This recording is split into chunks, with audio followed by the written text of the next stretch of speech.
Sandamakmak na Philippine Cobra ang nahuli sa loob lang ng isang araw. Dahil ngayong buwan ay hatchling season ng mga ahas kung saan ito yung panahon kung saan magpipisaan yung mga cobra at iba't iba pang uri ng mga ahas.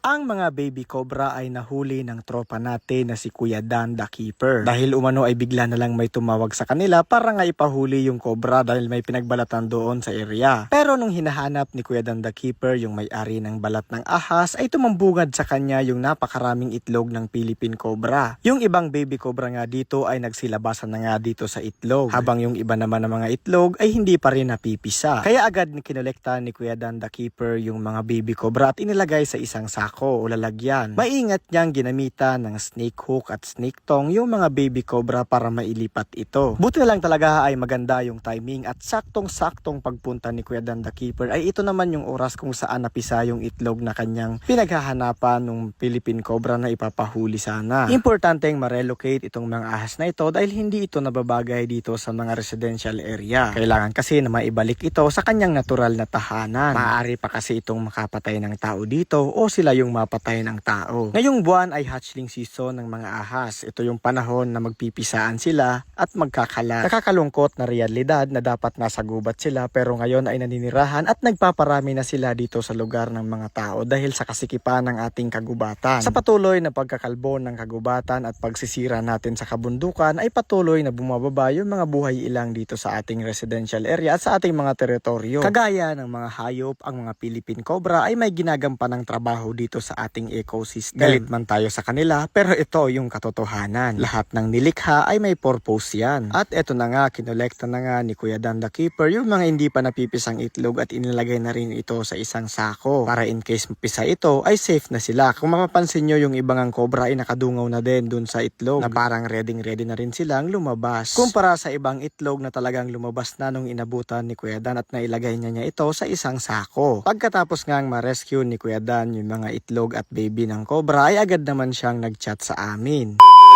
Pagka-receive namin ng mensahe ni Kuya Dan ay agad naman kaming tumungo dito sa Tabaco.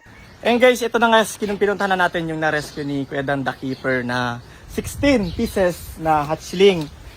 Yan, nadadalhin natin sa DENR Region 5. Yan, ang dami nila guys. Pagkadating namin dito ay nagpisaan na nga lahat ng itlog na nakuha ni Kuya Dan dito at umabot ito ng 16 na piraso. Bale, binigay na rin niya sa amin yung na-rescue din niyang isang Philippine Cobra din nung nakaraang araw dito din sa Tabaco Albay. Chinek namin yung behavior ng mga Philippine Cobra na dadalhin natin at ito turn over sa DENR. Sobrang fresh, nandun pa yung mga wild instinct nila at wala silang mga sakit. Ang mga Philippine Cobra ay isa sa pinakamakamandag na ahas sa buong mundo. Kaya din nila mag-spit ng venom papunta sa inyong mata o magdura ng kamandag. Kailangan ng mahabang panahon para mapag-aralan kung paano ito huliin at i-handle. In short, mahabang proseso po kung paano humuli ng mga makamandag na ahas. Madalas makita ang mga cobra sa mga kapatagan kagaya ng mga flat areas, kagaya na rin ng mga palayan. Kung mahilig din kayong magtambak ng mga basura, gamit at pinapasok kayo ng mga daga, siguradong papasukin din kayo ng mga cobra at iba pang mga ahas. Ang mga ahas na na-rescue ni Kuya Dan the Keeper ay dadalhin natin sa Region 5 DENR at abangan nyo yon sa mga susunod na videong gagawin ko para nga may dala sila doon sa protected area ng DENR. Ang ganito kaliit na mga Philippine Cobra ay magsisimula na ang kumain ng maliliit na hayop kagaya ng mga lizard pero hindi 100% na masusurvive itong lahat ng piraso ng Philippine Cobra dahil nga meron din sila mga predator dito sa kagubatan kagaya ng ibang ahas at mga ibon. Kahit marami sila ay hindi naman talaga sila lahat mabubuhay. Ganun naman talaga kasi yung life cycle ng ating kalikasan. Para ma-maintain nga yung balanse ng ating ecosystem para na rin yun sa atin. Pag pinatay na nga raw natin yung kalikasan ay parang pinatay na rin natin lahat.